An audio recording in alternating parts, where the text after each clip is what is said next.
வணக்கம். ஆல்மோஸ்ட் நம்ம எதிர்பார்த்தது தான். நேற்று கூட நான் வந்து வார்ன் பண்ணியிருந்தேன். அன்டில் அன்லஸ் 21,820க்கு மேலே டிசைசிவாக க்ளோசிங் பேசிஸில் இருந்தால் தான் அப்சைடுன்றது. ஆல்மோஸ்ட் நம்மளும் வந்து சார்ட்டை போட்டு நம்ம சில விஷயங்கள்லாம் சொல்லிட்டு இருந்தோம். அண்ட் நேற்று நம்பர்ஸ் வச்சு நான் சொல்லிட்டு இருந்தேன். இப்போ ரீசெண்ட் ஹை போனது எல்லாமே வந்து வேவ் 4 75 மினிட்ஸில் வேவ் 5 டவுன் சைடு இருக்குது. 21,000 உடைச்சால் ஃபர்தர் டவுன் சைடு இருக்குன்றது கிளியர் கட்டாக நம்ம பேசணும். ஒன்று. ரெண்டாவது, இந்த வாரம் ஜோஹோ செஷனில் பக்காவாக எக்ஸ்பிளைன் பண்ணியிருந்தேன். சார்ட் வச்சு நான் வந்து பக்காவாக எக்ஸ்பிளைன் பண்ணியிருந்தேன். நிறைய பேர் வந்து கேட்கலாம், ஜோஹோ செஷன் ஏன்ன்றது ரொம்ப சிம்பிளான விஷயம். நிறைய விஷயங்கள்ல டிசைசிவா அழுத்தம் திருத்தமாக பப்ளிக் டொமைனில் பேச முடியாது. என் ஸ்டேட்மெண்ட்ல மோஸ்டா இது வரலாம், இது வரும், இது இருக்கலாம், இப்படிதான் நான் பேசுறேன். ஏற்கனவே நம்ம சொந்தக்காரன் ஒருத்தவங்க மேலே உட்காந்து பார்த்துட்டு இருக்கான். யாரு? சிபி. நான் certified or SEBI registered advisor கிடையாது. ஒன்று. ரெண்டாவது, அட்வைசரா இருந்தாலும் ப்ராபபிலிட்டி பற்றி தான் பேசுவாங்க. நான் அட்வைசரே கிடையாது, இது இப்படிதான் வரும்ன்றது பேச முடியாதுப்பா. நானும் வெளியில இருக்கணும்னு தான் ஆசைப்படுறேன். நானும் 6 கோடி ரூபா ஃபைன் கட்டணும்னு ஆசைப்படல. ரொம்ப சிம்பிள். அழுத்தம் திருத்தமா எங்க சொல்லலான்னு சொன்னால் 1-to-1 உட்காந்து பேசும்போதும் சொல்ல முடியும். இல்ல இது மாதிரி குரூப்ல, ஜோஹோ மாதிரி ஒரு குரூப்ல, it's a private group. Private குரூப்ல என் ரூம்ல உட்காந்து என்ன வேணா பேசலாம், எதை பத்தி வேணாலும் பேசலாம். யாருமே எதுவுமே வந்து ஆக்ஷன் எடுக்க முடியாது. சரியா? ஸோ இப்படிதான் பேசி ஆகணும். இதுதான் வந்து முறை.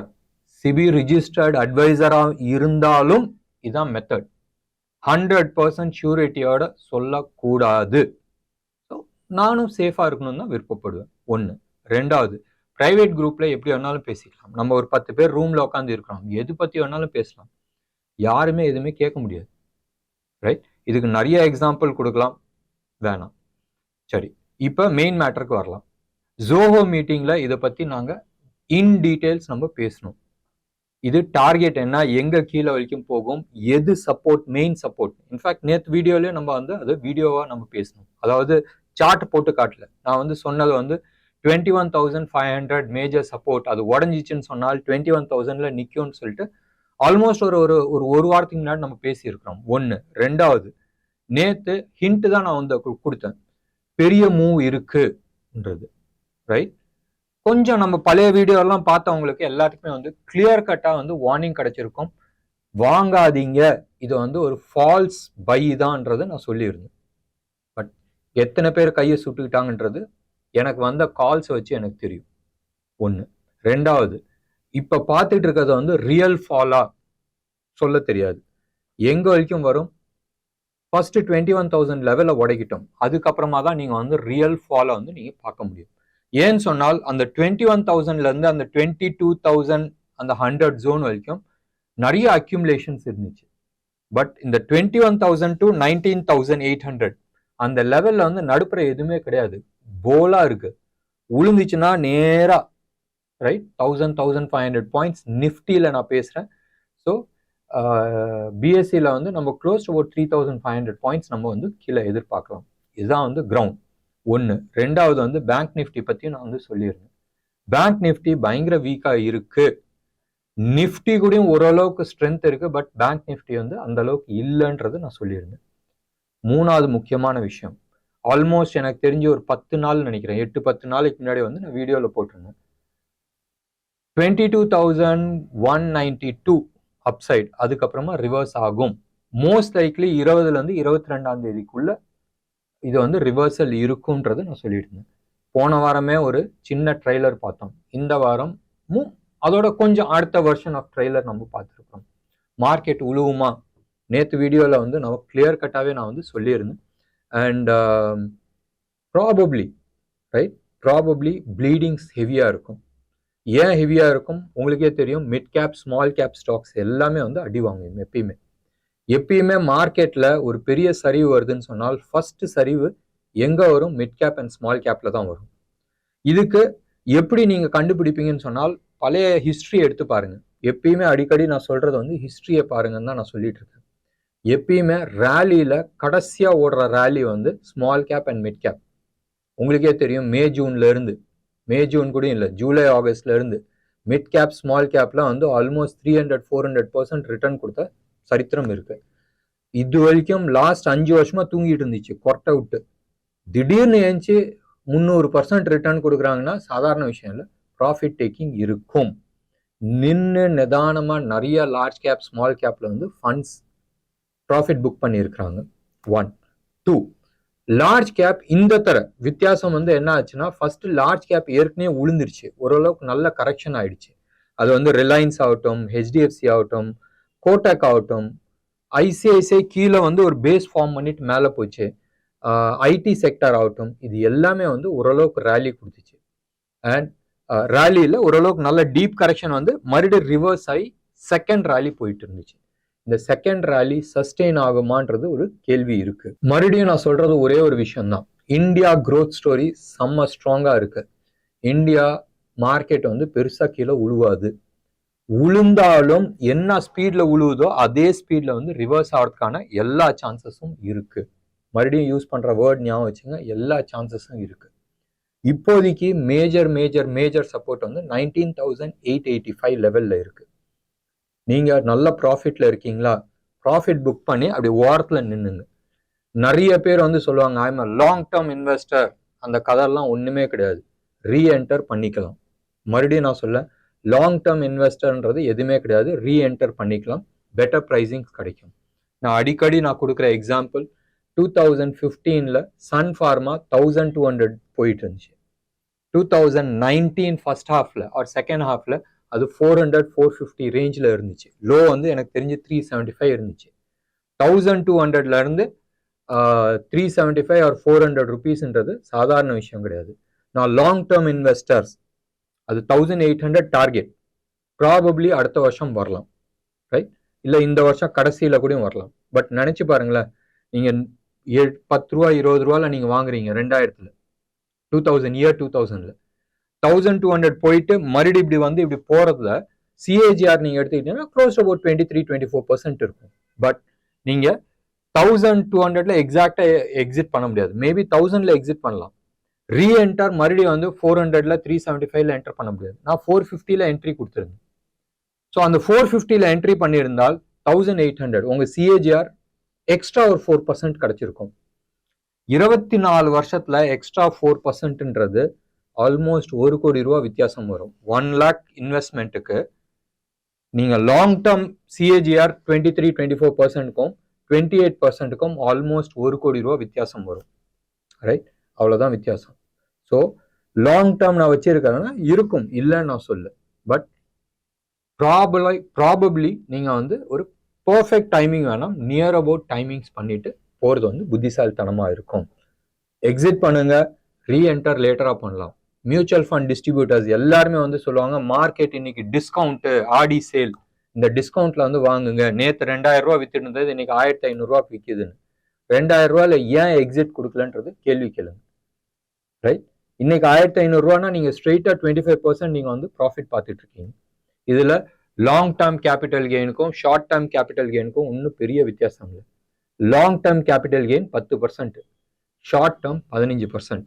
ஸோ என்ட்ரி எக்ஸிட் பண்றதுல உங்களுக்கு மிஞ்சி போனால் புரோக்கரேஜ் மட்டும்தான். ஸோ யோசனை பண்ணி பாருங்க, இது வந்து மியூச்சுவல் ஃபண்டா இருந்தாலும் சரி, ஸ்டாக்கா இருந்தாலும் சரி, கீழே மோர் தென் 10% கீழே விழுவதுக்கான சான்சஸ் இருக்குன்னு சொன்னால் எக்ஸிட் பண்ணிட்டு ரீஎன்டர் பண்றது புத்திசாலித்தனம். நீங்க ஒரு டீசன்ட் ப்ராஃபிட்ல இருக்கீங்கன்னு சொன்னால் இது பண்றது வந்து நீங்களே யோசனை பண்ணி பாருங்க. லேட்டஸ்ட் ஸ்டேஜஸ்ல ரிக்ரெட் பண்ண வேணாம், ரைட்? என்ட்ரி எக்ஸிட் என்ன ஆகிட போகுது? It's only the charges. இன்னைக்கு ப்ரோக்கரேஜ்லாம் வந்து செம்ம சீப்பாக இருக்கு. Worst scenario we are talking about 0.2 or 0.1%. So ஒன்றும் பெரிய டிஃப்ரென்ஸ் வந்துட போகுது. ஸோ மனசில் வச்சுக்கிட்டு இதை பற்றி கன்சிடர் பண்ணுங்க. இன்னைக்கு வந்து ஒன்றும் சொல்றதுக்கு ஒன்றும் பெருசா இல்லை. பெருசா பாசிட்டிவா இருந்தது வந்து இந்தியா விக்ஸ். இந்தியா விக்ஸ் மட்டும் க்ளோஸ் டு அபவுட் 7% அப்பா இருக்கு.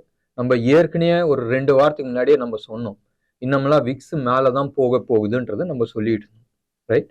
ஸோ இது எல்லாமே வந்து எதிர்பார்த்து நம்ம என்ன எதிர்பார்த்தோமோ அதே மாதிரி தான் வந்து பேன் அவுட் ஆகிட்டு இருக்கு. மார்க்கெட் பெருசா சரியும், ஒரு உச்சத்தை பார்க்கும், ஒரு பெருசா சரியும், இது எல்லாமே நம்ம எதிர்பார்த்தது தான். முக்கியமான விஷயம் டைமிங்கும் நம்ம எதிர்பார்த்த விஷயம் தான். நீங்க எடுத்து பாருங்க, இந்த சைட் சைனா வந்து ப்ளீடிங் ஆகிட்டு இருக்கு. சைனால வந்து பல பிரச்சனைகள் இருக்கு. அதெல்லாம் விடுங்க. யூரோப் வந்து இன்னைக்கு வந்து பெருசா உழுவுல. யூஎஸ் வந்து ஃப்ரைடேவும் சரி நேத்தும் சரி பெரிய மூவ் இருந்துச்சு, அப்சைட் மூவ் இருந்துச்சு. நியூ ஆல் டைம் ஹை வந்து ஃப்ரைடே அன்னைக்கு பண்ணியிருந்தாங்க. டெக்னிக்கலி S&P 500 வந்து ட்ரையாங்கிள் பேட்டர்னை வந்து பிரேக் அவுட் கொடுத்து ஒரு பெரிய புல்லிஷ் பார் 375 345 பாயிண்ட்ஸ் பிளஸ் நேத்து வந்து ஒரு 120 பாயிண்ட் டவ் ஜோன்ஸ். இப்படியெல்லாம் பாசிட்டிவா கொடுத்து நம்ம மார்க்கெட் நேத்து லீவு இன்னைக்கு வந்து ரிவர்ஸ் ஆகுதுன்னு சொன்னால் டெஃபினட்டா அதுக்கான வழி இருக்கதானே செய்யும். ஸோ இது எதிர்பார்த்த மூவ். ஸோ பார்த்துங்க, ஸ்ட்ரிக்ட் ஸ்டாப் லாஸ் மெயின்டைன் பண்ணுங்க, பண்ணாத போய் மாட்டிக்காதீங்க. இது ஒரு சைடு இருக்கட்டும். இன்னைக்கு வந்து ஆல்மோஸ்ட் எல்லா செக்டாருமே வந்து negative except for pharma. Media பெருசா கீழே விழுந்திருக்கு. மீடியாவில் ஜி வந்து எடுத்தோடனே 10% இன்னைக்கு லோவர் சர்க்கியூட். எல்லாருக்குமே தெரியும் சோனி ஜி என்டர்டெயின்மெண்ட்டோட கான்ட்ராக்ட் வந்து பிரேக் பண்ணியாச்சு. இப்போ ஒரு 1.5 2 ஹவர்ஸ்க்கு முன்னாடி வந்து பிரேக்கிங் நியூஸ்ன்றது வந்திருக்கு. ஒரு 1000 கோடி கம்பெனியோட சேர்மேன் வந்து இல்லை அந்த மேனேஜ்மெண்ட் வந்து சைஃபன் ஆஃப் பண்ணியிருக்கிறாங்க. இதெல்லாம் பேச்சு வருது. இது 1000 crores இருக்காது, இது வந்து ஒரு 200 to 300 crores தான் இருக்கும்ன்றது பேச்சு வருது. எது வேணா இருக்கட்டுமே, நம்ம பழைய சிஎம் மாட்டினது வந்து வெறும் 4 கோடி ரூபா. சரியா? ஸோ பெரிய ஆளுங்க எல்லாருமே வந்து தப்பு பண்றாங்க சொன்னால் மாற்றுறது வந்து சின்னோண்டி விஷயத்துல தான் மாட்டுவாங்க, பெரிய விஷயத்துல மாட்ட மாட்டாங்க. ஆனால் மாட்டினாலும் உங்களுக்கு தெரியும். ஸோ ஜியை பொறுத்த வரைக்கும் யாரோ ஒருத்தர் டேக் ஓவர் பண்ண போறாங்க, யாருன்றது தெரியாது. இது வந்து அதானி குரூப் எடுக்க போகுதா இல்லை ரிலையன்ஸ் குரூப் எடுக்க போகுதான்றதுதான் பேச்சு ஓடிட்டு இருக்கு. இது ஒரு சைடு இருக்க.